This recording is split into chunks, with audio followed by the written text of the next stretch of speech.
여러분 안녕하십니까? 우수군의 동부가 수근수근 네, 우수군입니다.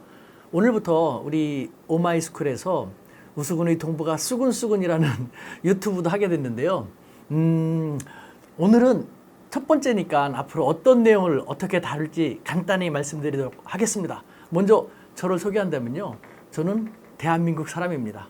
예, 한국에서 태어나가지고요. 대학까지 마친 다음에 어떻게 하다 보니까 일본의 게이오 대학에서 석사를 마치고 박사 과정을 수료를 하고, 일본에서는 자퇴라고 하는데 어쨌든 수료를 하고, 그 다음에 미국의 미네소타 대학 로스쿨 가서 또 석사를 마치고, 박사 학위는 중국 상하이에서 화동사범대라는 데서 했습니다.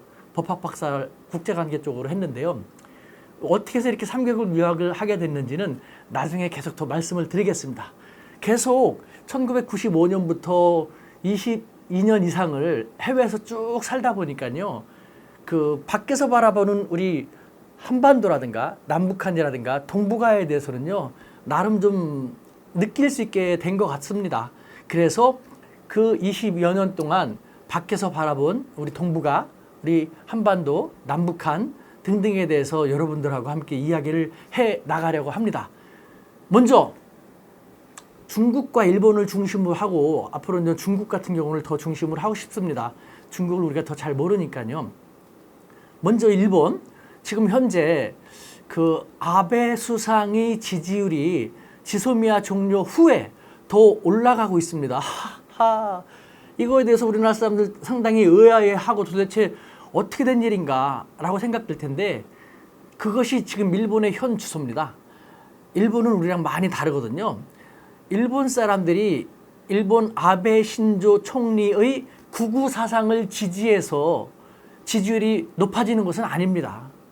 지지율이 높아지는 것은 다른 이유에 있거든요. 일본의 역사 전통에 토대로 한 것도 있고, 또 무엇보다도 경제를 살려준 것도 있고, 현대적인 측면에서 영향을 주는 것도 있기 때문에 우리는 이 일본인들의 특성을 잘 안 상태에서 일본인들이 더 이상 아베 총리에 이끌리지 않도록 할 필요가 있습니다. 이런 것도 이야기를 하고 싶고요. 그 다음에 일본에서 지금 혐한 서적, 혐한 분위기가 높아지고 있지 않습니까? 일본 사람들이 다 한국을 싫어한다? 그것도 아니라니까요. 혐한 서적이 많아진다는 것은 뭘 얘기하는지 아십니까? 그만큼 어떻게 생각하면 우리한테 좋은 것이, 좋다기보다는 우리에 대한 그 좋은 평가인 거거든요. 혐한 서적, 혐한 분위기가 많아진다는데 우리는 다른 측면에서는 좋게 생각할 필요도 있다는 것, 도대체 무슨 의미인지 그것도 이야기를 나중에 드리도록 하겠습니다. 그 다음에 중국으로 가볼까요?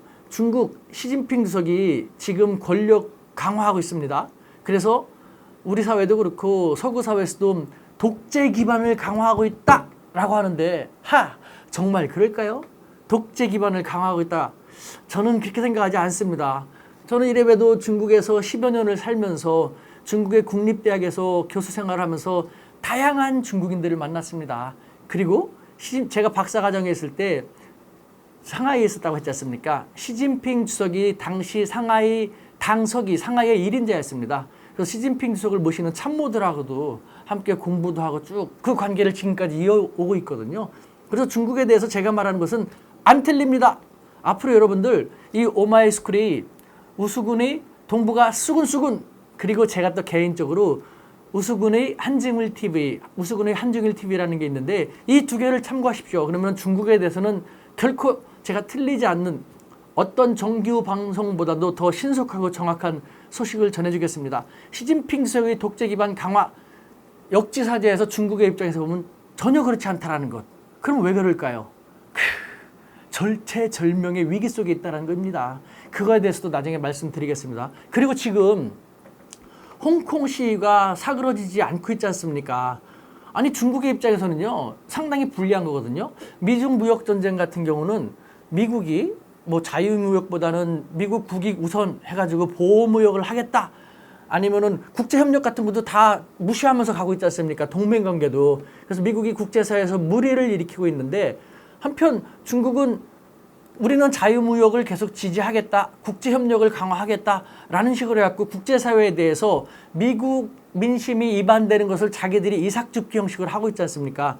미중 무역 전쟁은 중국에게 전반적으로 절대적으로 나쁜 것은 아니라는 것이죠. 하지만 홍콩 시위 같은 경우는요, 보편적인 인권과 관련된 것이기 때문에 중국에게는 100% 나쁜 겁니다. 빨리 끝내지 않으면은 홍콩 시위라는 것이 얘기가 나오면 나올수록 중국한테는 계속 불리하게만 하거든요. 근데 홍콩 들어주면 될 텐데 어느 정도 왜 그렇게 들어주지 않고 인민해방군까지 무력 시위를 보일 정도로 강경하게 나올까요? 그럴 수밖에 없습니다. 제가 계속 강조하겠는데 역지사지. 그 입장이 돼보지 않으면 모르거든요. 근데 우리 매스컴은요, 우리 주류 매스컴은 중국이나 일본에 대해서 너무 일방적으로 편파적으로 아니면 선입견을 토대로 한 그런 부정적인 이제 보도가 많거든요. 그것을 이 우수군의 동부가 수근수근해서 과연 그럴까? 우리 매스컴에서는 그렇게 얘기를 하고 있는데 과연 그것이 맞을까? 라는 식으로 우리가 분석도 하고 검증도 하면서 여러분들에게 조금 더 균형 잡히고 합리적이고 객관적인 소식을 전달해 가려고 합니다. 저는요, 20여 년 동안 일본, 미국, 중국 유학을 하고 또 다른 나라에서도 살고 그러면서 제가 특히 중국 대학에서 10여 년 동안 외국인 교수로 재직을 하면서요. 예를 들면은 제가 있었던 중국 동아대학교 같은 경우는 150여 개국에서 온 5천여 명의 학생들하고 함께 수업을 했습니다. 저는 거기서 한중일 개론이라든가 글로벌 사회의 이해라든가 늘 전 세계에서 온 사람들하고 만났죠. 그 다음에 상하이는 지금 명실상부 세계 경제의 핵심 도시 중에 하나이지 않습니까? 그러니까 전 세계에서 온 대기업도 그렇고 중견기업도 그렇고 그 다음에 각 나라의 외교관도 다 들어와 있죠. 그 다음에 정치인들도 빈번하게 각 나라에 왕래를 하고 있죠. 그런 사람들하고 일상적으로 저는 생활을 하다시피 했습니다. 아까도 말씀드렸지만 그 속에서 우리 한반도라든가 동북아, 남북한을 항상 고민을 하고 느끼고 우리가 그러면 어떻게 하면 좋을 것인가를 항상 저절로 생각하지 않으면 안 되는 상황 속이었는데요. 그 속에서 이런 것도 느끼게 됐습니다. 저는 이제 한중일도 되게 중시하게 했는데 중국과 일본은 그냥 단순한 외국이 아니라 G2와 G3지 않습니까? 이 두 나라를 우리가 잘 활용하면 좋을 텐데 쭉 사람들하고 지내다 보니까요. 중국 대륙 DNA라는 것과 한민족 DNA 그리고 일본 열도 DNA라는 것이 조금씩 신압으로 제 머릿속에 자리 잡게 됐어요. 중국 대륙 DNA가 뭘까? 일본 열도 DNA가 뭘까? 궁금하시죠? 오늘은 안 가르쳐 줍니다. 약 오르시죠? 약 오르십시오. 한민족 DNA는 이 정도만 말씀드릴게요. 21세기 우리가 살고 있는 이 글로벌 사회는요. 우리 한민족이 주체적으로 돼서 이니셔티브를 지면서 뻗어나갈 수 있는 절호의 그런 시기라는 것입니다. 한민족 DNA 이거 하나만으로도 글로벌 사회를 우리가 더욱더 진취적으로 나갈 수 있거든요. 문제는 이렇게 얘기해 주는 사람이 없다는 거지 않습니까? 한번 오마이스쿨의 우수군의 동부가 수근수근 한번 보십시오. 여러분들의 시야가 확 트일 겁니다. 중국과 일본 활용법을 알게 될 겁니다. 동북아 활용법을 알게 될 겁니다. 그러면서 이 아시아를 거쳐서 그 다음에는 유라시아 대륙, 러시아라든가 중앙아시아라든가 동남아시아는 어떻게 활용하면 좋을지를 알게 될 겁니다. 앞으로 그런 식으로 이 우수군의 동북아 수근수근을 만들어 나가고자 합니다. 여러분들 쌍방향을 하고 싶습니다. 그러기 위해서는 여러분들이 제가 지금 막 질문을 던졌지 않습니까? 궁금한 거 있으면 댓글을 많이 달아주세요. 그러면은 필요한 댓글 같은 경우는 제가 조금 더 고민을 하고 연구를 하고 준비해서 여러분들에게 그 다음 시간에 대답을 해드리도록 하겠습니다. 우수군의 동부가 수근수근 질문 많이 주시기 바랍니다. 그리고 제 개인적인 유튜브인 우수군의 한중일 TV도 곁들여서 같이 보시면 완성도가 더 높아질 것입니다. 우리가 동북아에 대해서요. 편견과 선입견, 고정관념을 바라봐야 할 이유가 있습니다.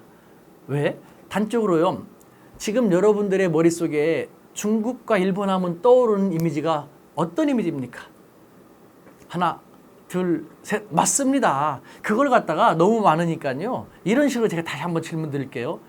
중국과 일본에 대해서 긍정적인 이미지가 더 많습니까? 부정적인 이미지가 더 많습니까? 띵동. 부정적인 이미지죠. 그런데 중국과 일본이 부정적이지만 할까요?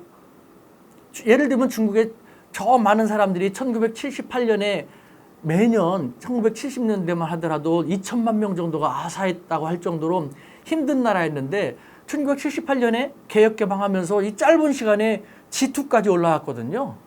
그건 중국의 능력 아닙니까? 저력 아닙니까? 형편없는 사람도 있지만 괜찮은 사람도 있는 거거든요. 일본도 마찬가지입니다. 2차 대전 이후에 어찌됐건 이런 식으로 성장해 왔지 않습니까?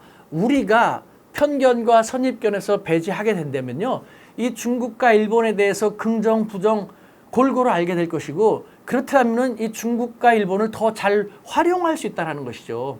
국가적으로도, 기업적으로도, 개인적으로도. 중국과 일본 G2와 G3입니다. 조그만 어느 구석에 있는 그런 나라가 아니거든요.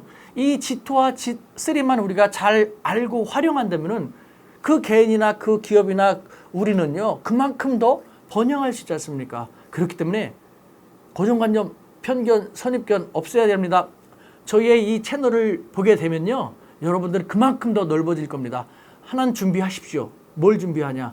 오픈 마인드, 열린 사고, 열린 귀, 그것만 가지고 오시면 됩니다. 다음에 뵙겠습니다.